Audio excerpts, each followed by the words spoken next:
morning, everyone. Welcome to this month's episode of Action Items, produced by Let's Talk Supply Chain, brought to you by NewGenArchitects. My name is Dyci Sfregola. I am your show host. And before we get started, just want to give a little shout out to NewGenArchitects, our partner in technology-driven supply chain transformations. New ebook is out on the website. So head to the website and download NewGenArchitects.com. It is an ebook about the stakeholders who need a seat at the table for your transformation journey. Digital transformation, business transformation, whatever that might look like. We all know that supply chain transformation and digital transformation is a people-first initiative. So people in process, and these are the people that you need to give a seat at the table and give a voice for a successful transformation journey. So this morning, I have Jordan Goldmeyer with me, and he is a digital nomad. He is a data consultant, data strategist, Excel guru, and I am so excited to have him. Nicole, can we bring Jordan up? Well, hello. Yes. Good morning. Thank you for joining. I'm very, very excited about this conversation. Genuinely excited. I think that as hosts, maybe we always say we're excited. This one I'm actually very excited about because I think it's a very, very important topic. So before we get started, last month we had a family emergency right when the show started, and my little one was having some issues that took us to the ER, but Kimberly Owens held it down and stepped in at the last minute. So if you are joining this morning, or if not, this will be recorded and go out into the internet world forever. Thank you. I am not forever in your debt, but I do owe you one. So Jordan, give us a little intro. How did you get here, man? You know, be like in a world where everyone is saying get out of Excel, and you're like, no, trust me, Excel still matters. No, I mean, like, okay, so I've given this a lot of thought, and I think that I just want to say that, you know, when I choose Excel, people think I'm excluding other choices. I just want to say that, you know, Excel's been around for 30 years. It really is, like, in many cases, for many businesses, it's like kind of a very like modular plug and play solution, because you can add things, you can remove things, and you can build out these automations that, you know, that you're only thinking of. And only now these days do we have low code, no code, but Excel was the original. And so I think that it still very much has a place. It's not at the exclusion of others. And in particular, I would say that when we think about how Excel and any other piece of software is used now, it's always used within a stack, right? So my argument is that Excel has a place within your stack. Yes, I agree. And I will admit that you made me a believer. So a little backstory, I did not come from an Excel world before I got into cloud-based technologies. So my indoctrination was get out of Excel, get into these cloud-based platforms that are going to make things faster. They're going to make it a lot easier to plan. You're going to be on, you know, a single source of truth, et cetera, et cetera. And while all that is very much true, to your point, there's still a place for Excel. So I love what you do. I really want to make sure that everyone is understanding, especially in the startup, especially in the small and medium business space. You know, we see so much on LinkedIn as it relates to supply chain technology and, you know, these cloud-based tools that are, quite frankly, very expensive. They, between implementation fees, managed services, professional services, as well as the licensing fees, let's just be honest, it prices out a lot of businesses in the world. So there are times where even if you can afford that tool, it still makes sense to just do it in Excel for a little bit longer. Or, you know, some of the stuff that I see you post about on LinkedIn, I mean, I didn't know these features existed. And like, how many people actually know that Excel can be so powerful And when you're looking at everything that needs to happen, all the pieces that need to come together, is it really the right time to, give up on the tried and true? You know what I mean? For sure. It's been around for 30 years, so right. It's doing something right. So.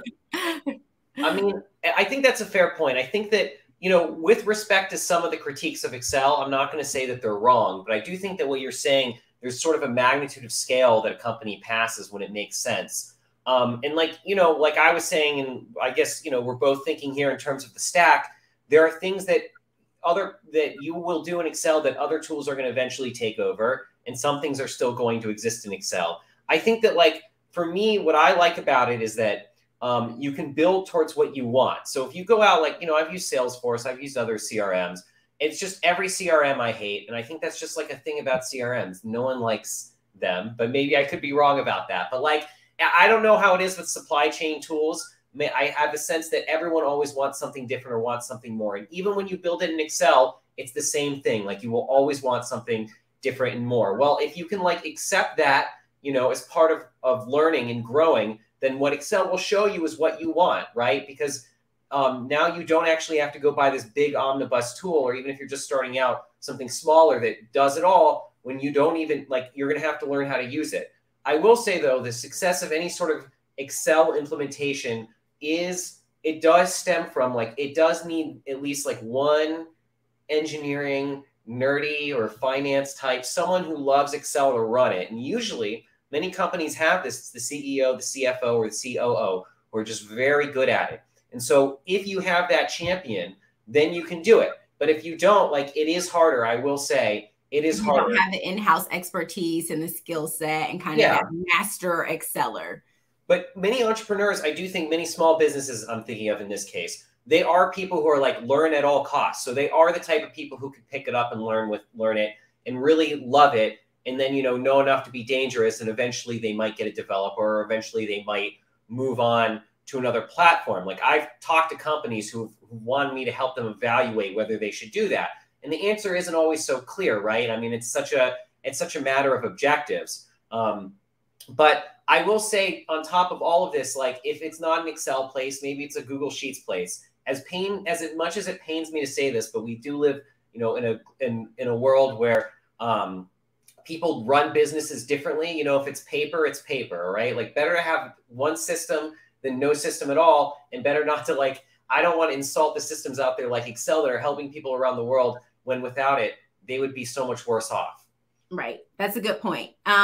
Before we get any further, there was a question that came in. I do not promise to get to that question. Maybe it is something that we'll end up just discussing in the comments after this recording comes out, just due to the time that we have, because our action items for this month, there are actually 5 questions that we are going to get through.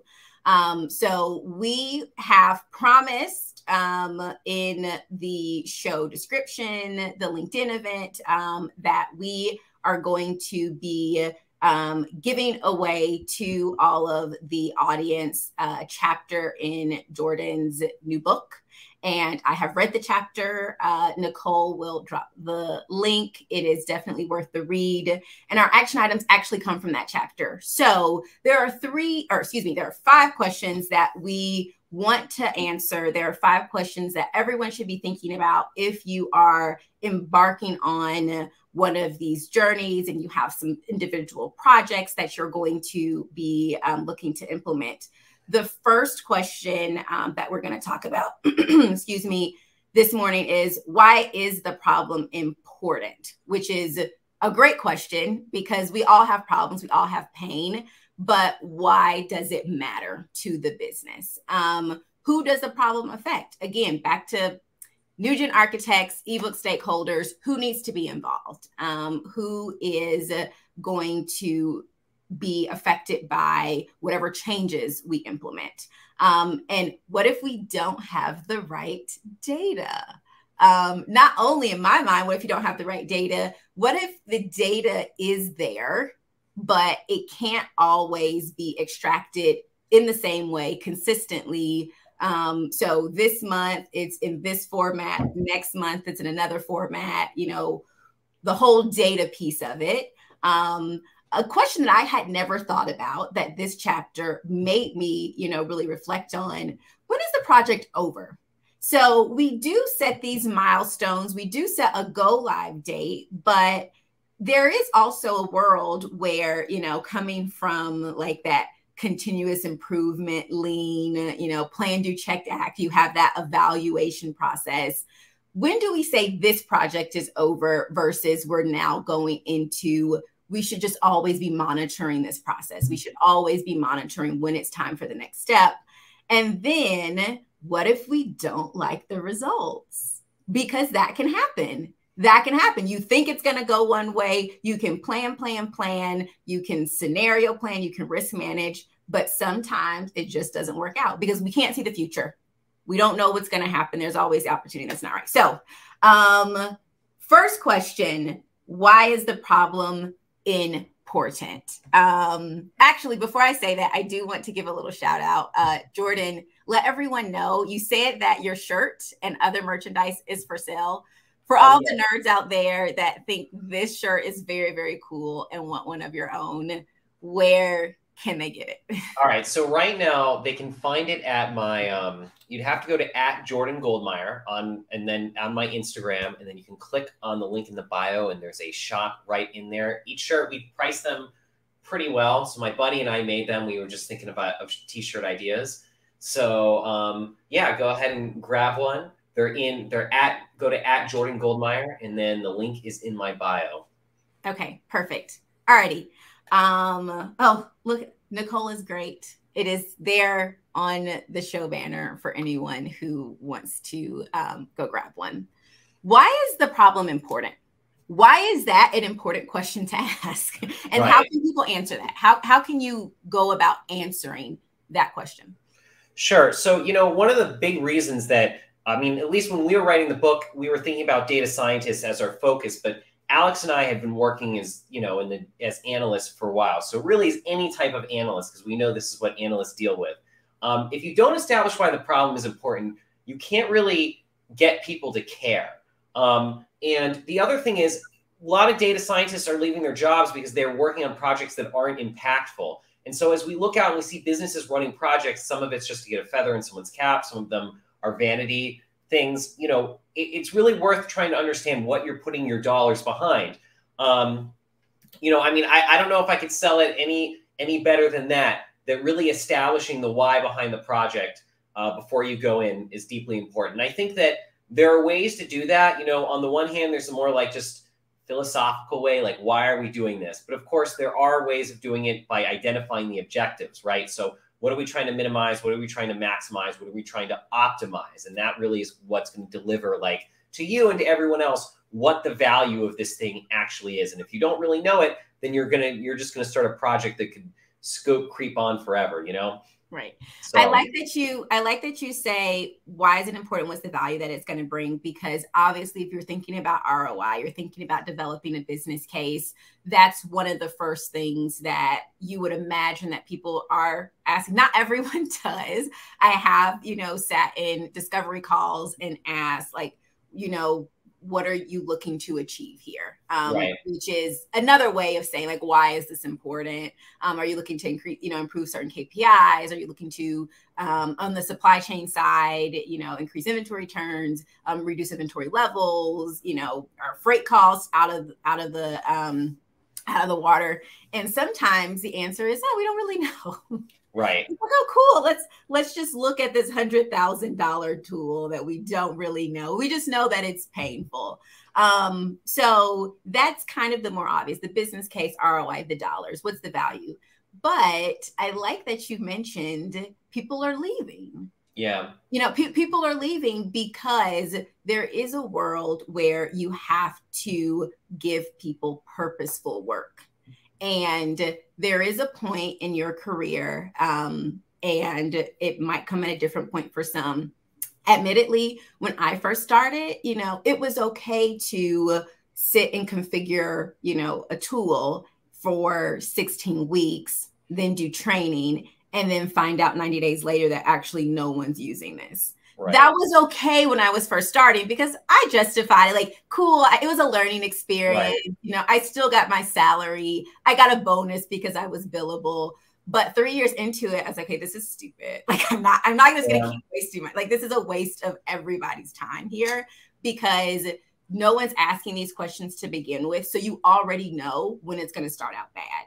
And at that point, I was like, you know, I don't care. So why is this problem important, not only to the business, but to the people involved? Because you want to keep people engaged, especially when you're talking about your data scientists, your analysts. These are roles right now that are, you know, everybody, they're in high demand. Everybody wants the best resources. So, you know, it's more than just here's a really fat paycheck to keep you happy. Here is some purposeful work that is going to make you feel good about what you're doing. Question number 2, who does this problem affect? I have a thought. How do you think that, you know, teams can fully flush out who the problem affects? I mean, when you say fully flesh out, I don't know if you ever can at the start of a project. I mean, you should try your best. I think the idea is just to go through the mental exercises of like trying to figure that out and seeing if you can really map an effect. And like, well, the whole point of this is it's very easy to say, well, of course we're doing this this problem for these customers. Okay. But who does that affect in the operations? What other customers does that affect in a case where it's going to affect real people directly on an operational standpoint? We said to name names in the book, like make sure that we understand that. I think too that, you know, like we also wanted people to think broadly in terms of institutions, you know, who run data projects and everything's kind of an average. It's like, well, who are the people we're really talking about with these studies and with this research or with our AI ML models? And I think that this is not something, just as in the same way that we said, you know, connecting meaning to the work, this is something that also sort of disassociates the meaning when we don't really understand that at the end of the day, we're doing this for other humans. I mean, I suppose there are aspects that we do for other machines, but there are humans in the mix and they will be affected by it. It's not neutral. Right, exactly. So underlining something that you said, calling it out, textbook, we call it voice of the customer. Mm-hmm. So it's going to affect your customer because at the end of the day, realistically, if you are embarking on any project, at least in my mind, there should be some thought of, does the customer, like, how will this affect our customer? Does our customer care? An example that I always use is, you know, we need to have better visibility so that we can figure out like how to do 2-day shipping or how to do next day shipping. That only is a good project if you're in a competitive space where your customer wants 2-day shipping. If you're in a, you know, a make to order space or, you know, a place where the customer has like specific custom specifications that they want, they might not necessarily care about 2 days. So that's not the type of project that you should look at. So I love that you mentioned the customer and just always keeping that in mind. One way, so the answer that I had in mind that I think that people don't necessarily always overlook, sometimes they do overlook, but they also underestimate the level of effort and the time required to do this well, is to define and document the process.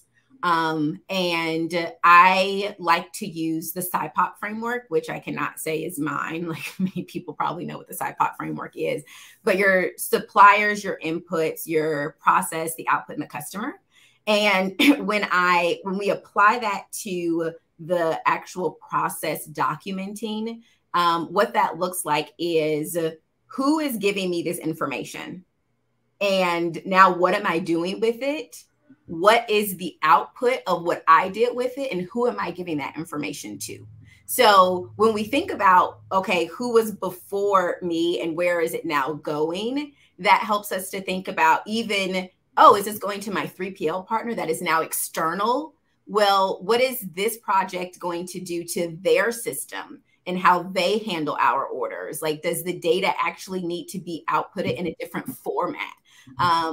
Does it have to be an Excel file? Yeah, right. You know, like we can't get rid of Excel.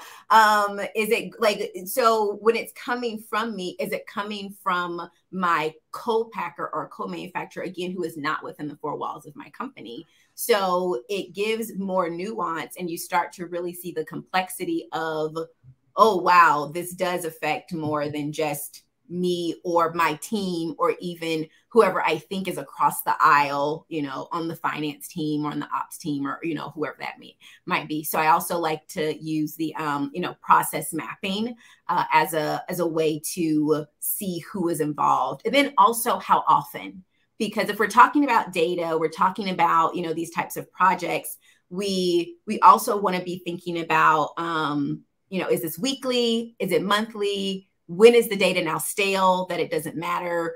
You know, I hear all the time, real time. Do you really need real time? Like, is your business that fast? Let's set all buzzwords aside and really think about why we're here. Okay, very, very, very big question. Probably one of the most important, if not the most important. What if you don't have the right data? Can you start the project without the right data? I mean, well, actually, let's not talk about what you can do. You can do anything. Yeah, it's true. You start the project without the right data. I mean, I think it really all comes down to, well, what is right data even mean? Like, you know, you can start the project with any data, but you really have to put it into context. And what we found when we wrote the book, Alex and I, at least what we had experienced was, well, if we didn't have a data, it would just be kind of like fit into a frame where you couldn't really use the data that way. And so we really wanted people to think about this. So, you know, some data is what you have. You know, if you like, you know, obviously there are two types of data: observational, experimental data. Most data that businesses have is observational data. It is not easy to draw causality from observational data. Rather, we want you to draw from experimental data, you know, treatment group, all that stuff. But I guess what we're trying to get at here is that a lot of people will still try to draw some causality from it, even though it's not the right data.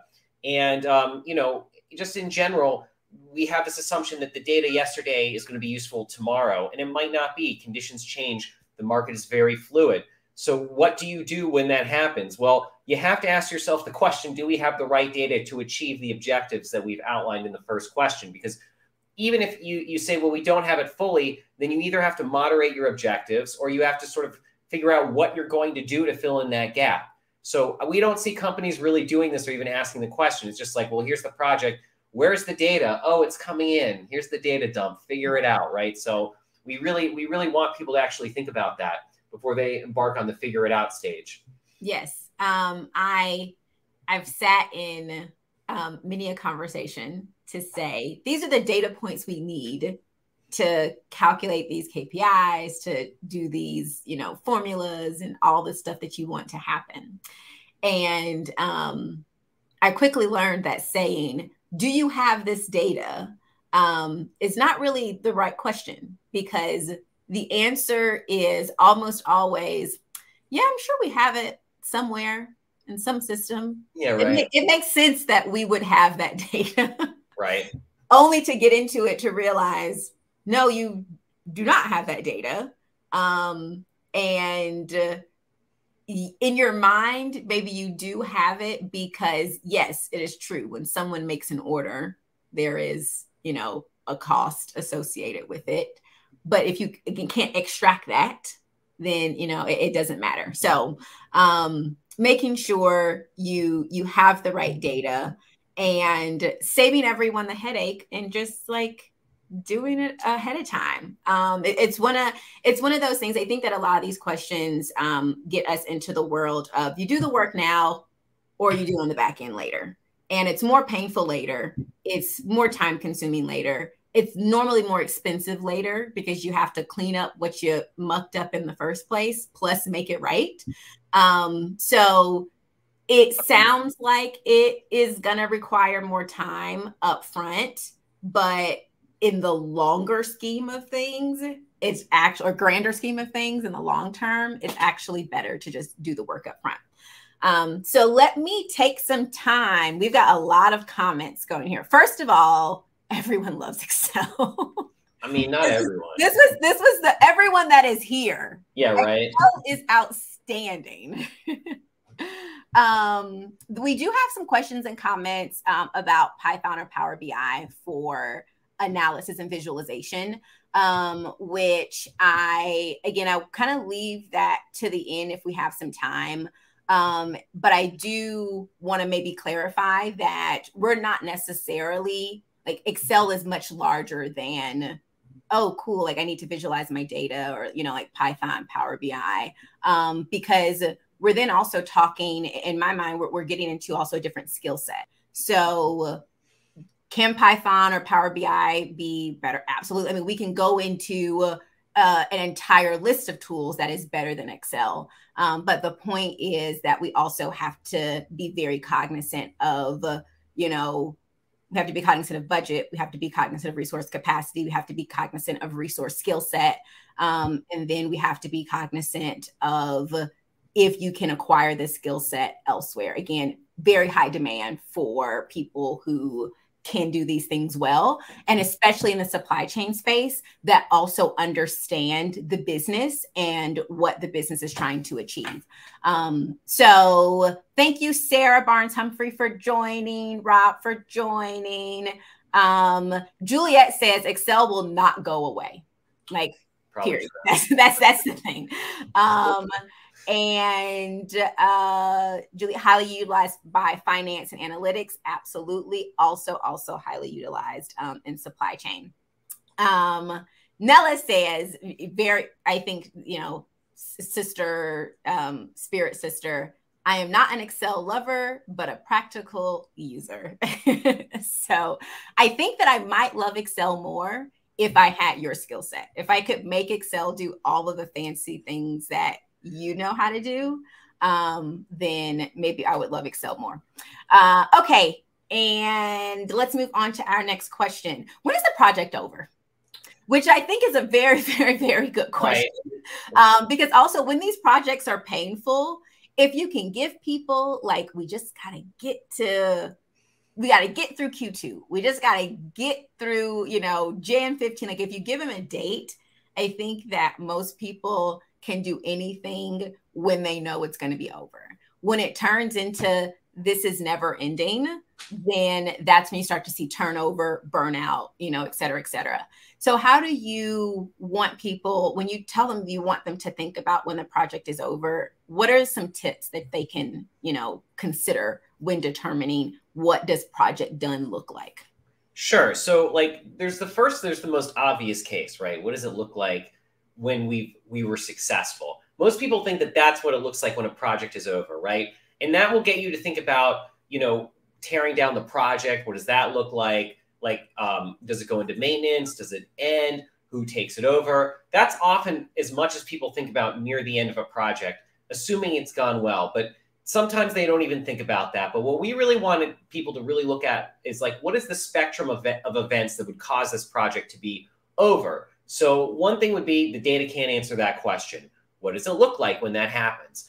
You know, what if the data can answer it, but you run out of funding? I don't know. I mean, there's so many different ones. The point is, you know, like I could list out these action items to do. I know that is the show, but I think that broadly, it's the exercise of going in together in a group and saying, what are we going to like look for that would materially end this project and say, okay, this thing is over. And so having that in mind before you embark on it really does set the stage for like not having surprises and understanding, just making sure everyone is in alignment for what a success looks like. What I don't want to even say a failure, because at that point, if you planned it out, it's not necessarily a failure anymore. It's just one of the trajectories that happens. So, you know, you just want to be in alignment on that, because I mean, everything that we've talked about here, including this one, we don't do it. It causes vicious turnover. It causes things to scope creep. It is the problem that these projects keep going on and on. We're really trying to say, how do you take something from start to finish and actually, you know, make good on the promise of data?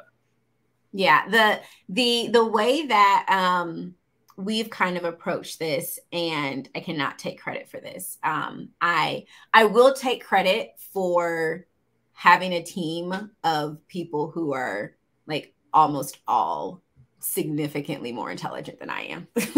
So this actually came from, this idea came from Laura, and she's our managing director over at NewGenArchitects. And she was always on the customer side of these implementations.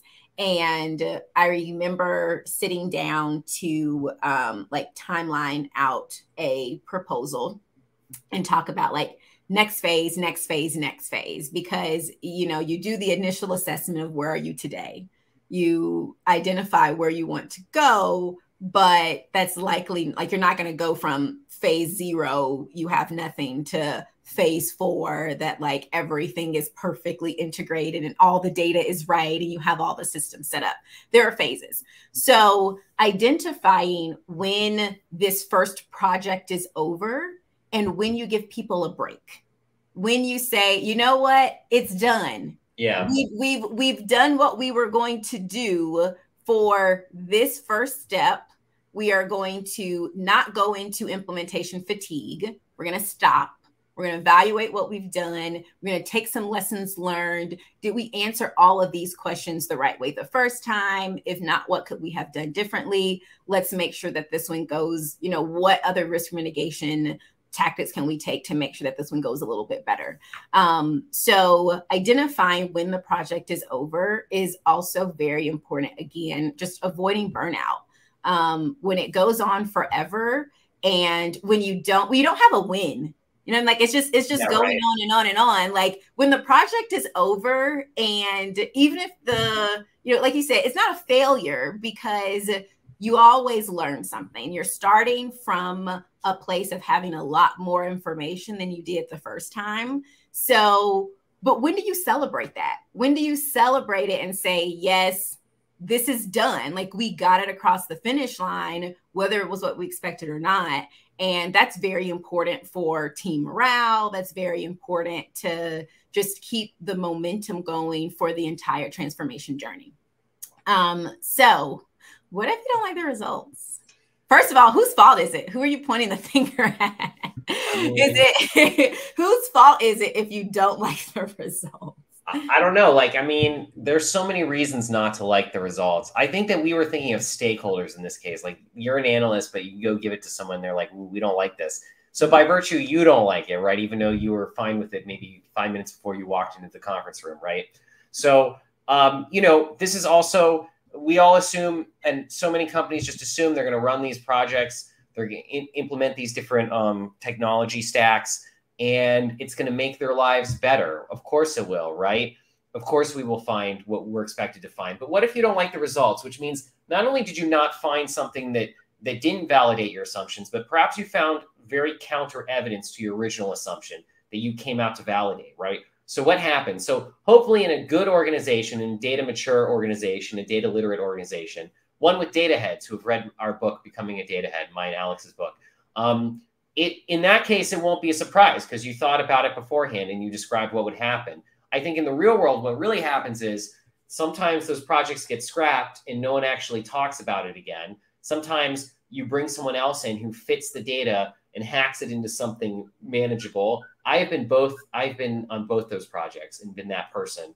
Okay, keep going there, because my question was, can you give us an example of, you know, a real world example? Do not name names to protect the innocent or to protect the guilty, maybe. Yeah, right. I've been a consultant. I don't want to like name examples exactly. I've been in a consultant where it was just like, you know, we know this data is crap. Like, what can you do? And so in that case, you turn it into infographics, which is sort of a sad state of affairs. But I will say, you know, it is still a skill to take any sort of data set and turn it into a set of facts to give to stakeholders. But in real life, what you would do in a mature data team, which I've done this in a good data team too, is to sit down and reflect on what went wrong and then create project steps moving forward. And you would also report the data as accurately and truthfully as possible to management. And they would say, and I've been in these projects, they would say, thank you for letting us know. We did not know that. And now we're going to take the corrective action. And that starts off a new data project. Right. Now, what I heard just now, in maybe not so many words, and want to make sure that I'm extrapolating this properly. is what story is the data telling us? Right. As opposed to just like, hey, here are some numbers. This is a percentage that we calculated, but what is that story? Is it telling me that, you know, the information that we're sending or receiving from an external partner is not always, you know, completely accurate? Is it telling us that if we continue to go down this route, you know, with this trend of what the data is showing us, are we headed for success? Are we getting into hot water? So not just looking at, and maybe that kind of goes back to, do you have the right data for this project? If you're understanding what the problem is and you've determined that this is the problem and this is the story, does the data that we have support that? Or not necessarily support, because I don't want it to make it seem like, hey, this is our hypothesis. Go find, hey, data scientist, data strategist, consultant, go find me the data and make it say this thing. But do we have the data that is the right data to determine whether or not this story that we think we're telling ourselves is actually what's happening? So that I would imagine, I'm no data strategist, but I would imagine that it is also something that is not a very, very easy skill. And I don't know, but you know, when you go to, this is going to sound really, really silly, when you go to data school, when you go to data school, do they teach you like, hey, here are the numbers? But when you're in a business setting, you also have to help the business users understand what that actually means. I mean, I think they try to do that. I mean, you know, we can debate the degrees to which they do, and I think different programs have different attempts at it. I mean, I think that like, yeah, I mean, I think that like, without going too far into the education critique of this, I just feel like, you know, these are not questions that we expect you to answer in full. Like when I say answer in full, I mean like to resolve before a project starts. These are the questions that you must ask before they start, because going in, as we talk about as the first step often in data science projects or working with any data project, is an exploratory phase, which could really go on anywhere, right? It could go on any different trajectory. Everyone's going to run exploratory phase differently. But before you step into this ambiguity, wouldn't it be nice if you did have some of these questions answered? Because these are problems that people run into when running these projects. And despite the fact that at the end, we all say, oh, we should have a postmortem. Oh, we should have done it this way. We should have done it that way. You know, we want you to do it that way. We want you to actually ask these questions before the project starts, so to have the chance to actually take that corrective action and have it in your head. Right. And just to be clear for the audience, like these are data projects, but you know, it's relevant to really any project. You know, it's relevant to any project. Getting a note here that we are trying to post the link to both Jordan's chapter as well as the ebook download onto LinkedIn, and it is giving us some technical difficulties. So it is going to be updated and posted in the show description. I'll share it. We'll share it out. We'll make sure that everyone gets it.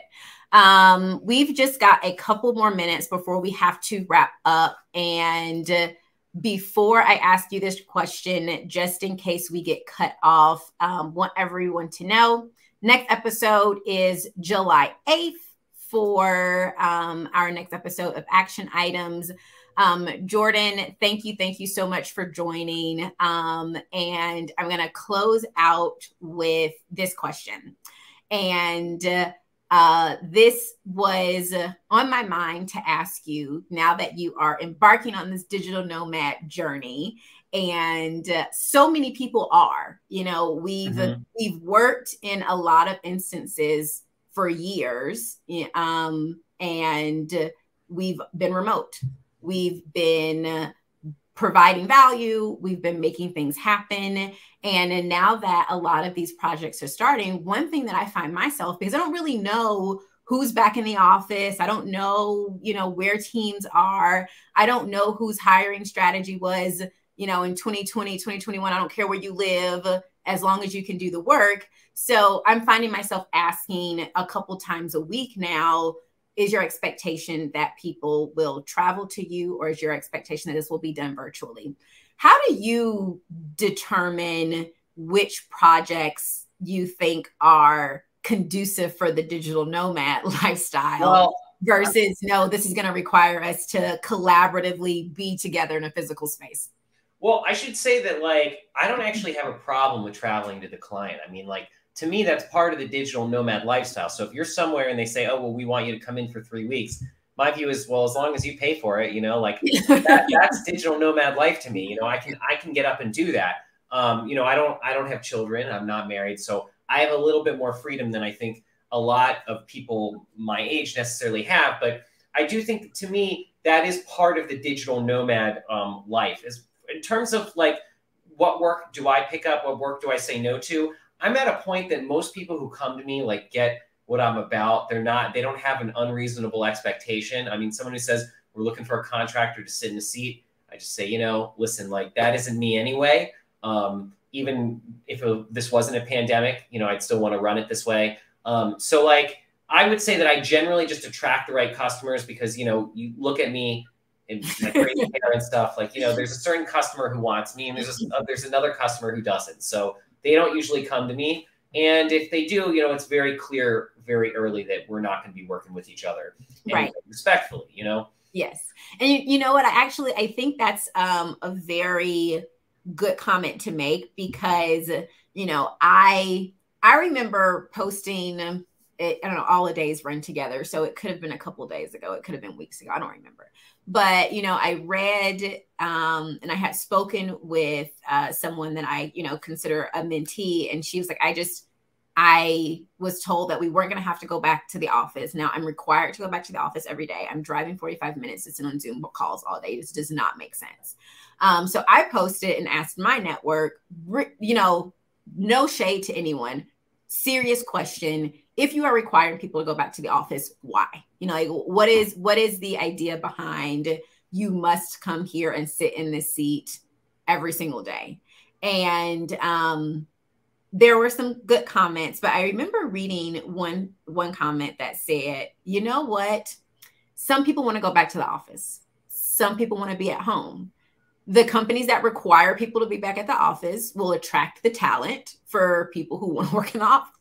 People who want to work at home or wherever, you know, they will be attracted to companies that allow that. So I'm drawing a parallel here with you saying, you know, there are some companies who want you to sit in a seat, and there are consultants and firms that will do that.